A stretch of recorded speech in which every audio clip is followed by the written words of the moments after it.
amigos, estamos aquí en la librería Ibero en Larcomar para una nueva edición del programa Jardín de Libros. El año pasado dimos cuenta de la aparición de Siembra, segundo poemario de la poeta peruana Melissa Alemán. Melissa, quien radica en Costa Rica, está de paso por Lima y viene al programa para conversar justamente sobre esta segunda publicación.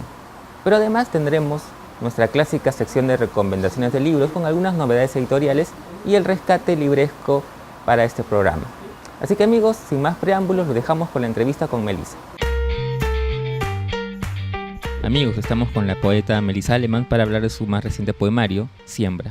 Me gustaría hablar antes de iniciar la conversación sobre tu libro en particular, que nos cuentes un poco cómo se inicia tu relación con la poesía, de repente cómo fueron esos orígenes, esas primeras lecturas que de repente te marcaron. Un día visité a una amiga y ella tenía una pequeña biblioteca y había un libro de Javier Heró.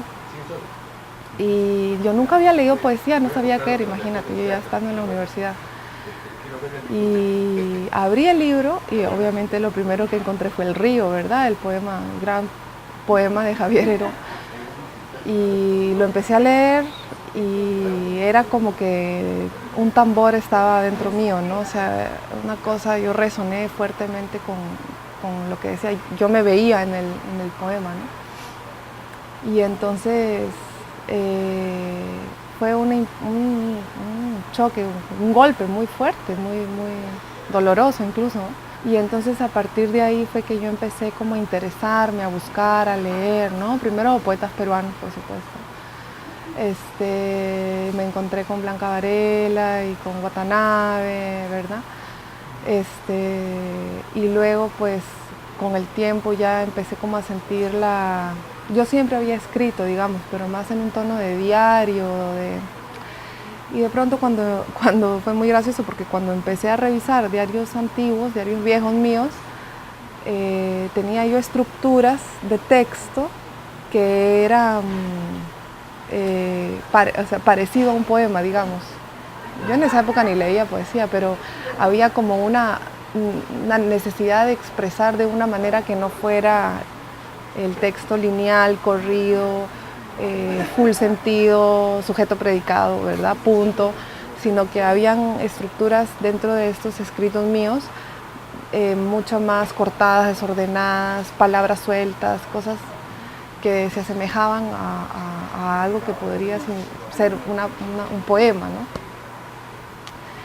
Y luego empecé a ya escribir con más conciencia, digamos, poética.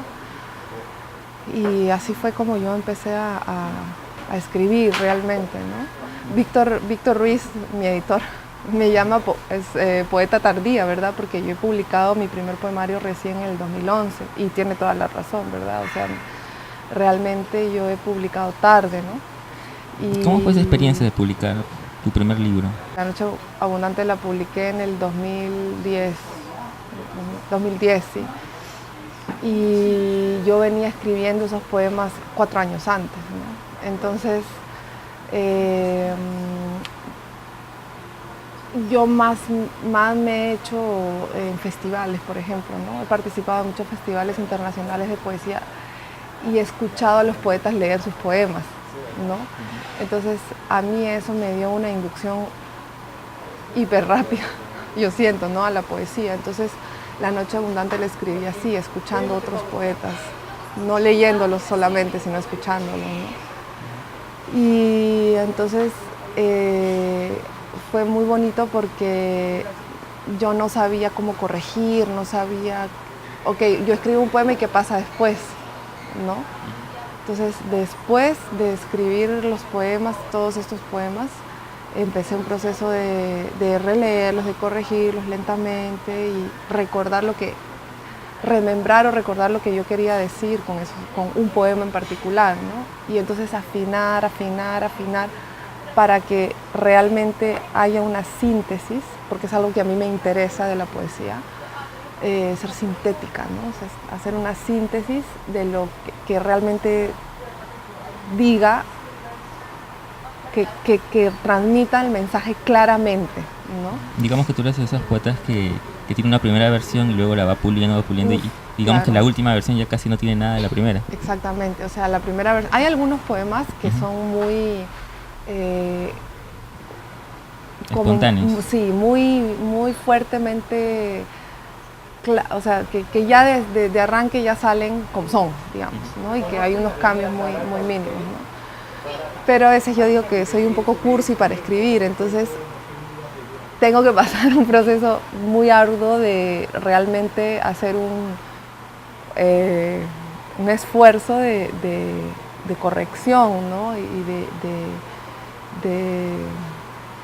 de ser sintética, porque a veces uno escribe y escribe y escribe como para sacar una idea, porque uno realmente no encuentra las palabras o no dice realmente lo que tú estás sintiendo, ¿no? Para mí la creación poética, digamos, es una cosa espontánea, o sea, yo tengo amigos poetas que hacen ejercicios poéticos, o sea, están escribiendo todo el tiempo, escriben sobre el libro, sobre la mesa, sobre el pelo, y están todo el tiempo en eso.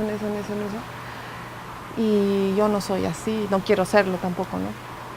A mí la poesía me surge de manera muy, muy natural, muy espontánea, ¿no? Y yo quiero conservar eso. Pero entonces, como es una mirada a veces incluso tan, con una inocencia tal vez, ¿no? Entonces tengo que pasar un proceso más racional de aterrizar, de concretar, de pulir, ¿no? Ahora que mencionas eso de aterrizar, hablemos un poco de ya este libro de Siembra, en el que uno puede ver ciertas temáticas constantes. Está el erotismo, la sensualidad, pero también está la fertilidad, la maternidad. ¿Cómo fuiste armando el libro? Es decir, ¿tú tenías una idea de más o menos por dónde querías ir en esos temas? ¿O fueron apareciendo los poemas y tú viste que de alguna manera tenían esta ligazón en común? Era algo que yo estaba viviendo, que era como una incubación, ¿no? O sea, yo estaba en ese momento pasando un proceso fuerte espiritual, sigo, ¿no? Pero en ese momento tenía mi práctica de tai chi taoísta muy, muy fuerte, ¿no? Y entonces hacía prácticas de meditación y un montón de cosas que me empezaron a transformar internamente, ¿no? Lo que pasa es que cuando yo escribí los poemas, que estaba pasando, ¿verdad? En gerundio, ese proceso, no sabía lo que estaba incubando, digamos, ¿no? No sabía qué virus me iba a brotar. Y resultó que fue la maternidad, ¿no? O sea, yo fui mamá por primera vez, entonces en el poemario hay como o sea, hay todo un reencuentro con mi feminidad, ¿no? Con el hecho de ser mujer, qué significa ser mujer, pero no desde una perspectiva de mirada humana, o sea, de cómo la visión del acontecer de la mujer es una experiencia humana como cualquier otra, ¿no? Todos estos temas, la sensualidad, la fertilidad, son tratados desde ese enfoque, ¿no? Desde el enfoque de la experiencia humana y no tanto desde el enfoque de ser mujer, ¿no? Aunque obviamente refleja todo, ¿verdad? ¿Estás escribiendo nuevos poemas? ¿Tienes, digamos, una ruta? El tercer libro que estoy escribiendo ahora es Mamífera y es un libro sobre la maternidad, pero viendo la humanidad con ojos maternales, ¿no? O sea, los budistas siempre dicen que para alcanzar la iluminación o una medida de que alcanzaste la iluminación es que ames a todos como una madre ama a su hijo, ¿verdad? Yo creo que estoy muy lejos de eso, digamos, pero a lo que voy es que, por ejemplo, en este libro, toda la mirada del libro es una mirada maternal, ¿no? Entonces, humana. Por ejemplo, hay un poema sobre chupar, ¿no? Dando de lactar a mi hija, me di cuenta que el ser humano, si no chupa, se muere. Y chupar es una cosa tan humana y al mismo tiempo genera tanto, a veces incluso la palabra chupar es fea, genera rechazo, siempre está asociada a lo sexual, ¿verdad? Pero yo tuve esa, digamos, esa verdad que se me manifestó, digamos, ok, el ser humano si no chupa se muere. Es una cosa tan sencilla y tan poética y tan bella, ¿no? Cuando uno ve a un bebé chupando, ¿no? Ya sea la mamadera o el seno, ¿no? O sea, es una realidad humana. Eso es aquí en la China, en el África y en Asia, o sea, el ser humano si no chupa se muere. Entonces, una verdad tan profunda como esa y tan sencilla puede apelar a cualquier persona, ¿ves? Entonces es algo que yo puedo ver, pero que es de todos también, ¿no? Hola amigos, estamos en la sección de recomendaciones de libros para hablar de algunas novedades editoriales.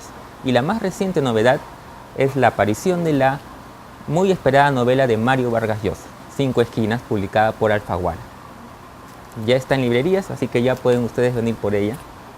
También queremos recomendarles los cuentos completos de ese gran escritor que es Franz Kafka, publicado por Valdemar. Son cuentos completos, traducción de José Rafael Hernández. Y otra novedad que acaba de aparecer, se presentó la semana pasada, es la más reciente novela del escritor peruano Sergio Galarza, Una canción de Bob Dylan en la agenda de mi madre, publicada por Estrondo Mudo. Sergio nos acompañará en el programa este jueves que viene. Y en el rescate, ya que estamos en plena época de verano, queremos recomendarles nuevamente los cuentos de Carlos Calderón Fajardo, compilados en el libro Playas, publicado por Borrador Editores. Eso ha sido todo por hoy, amigos. No se olviden de escribirnos a nuestro correo electrónico que aparece aquí, además de agregarnos a nuestro fanpage en el Facebook buscándonos como Jardín del Libro y de además suscribirse a nuestro canal en YouTube. Con ustedes será este jueves con la entrevista a Sergio Galarza. Nos vemos.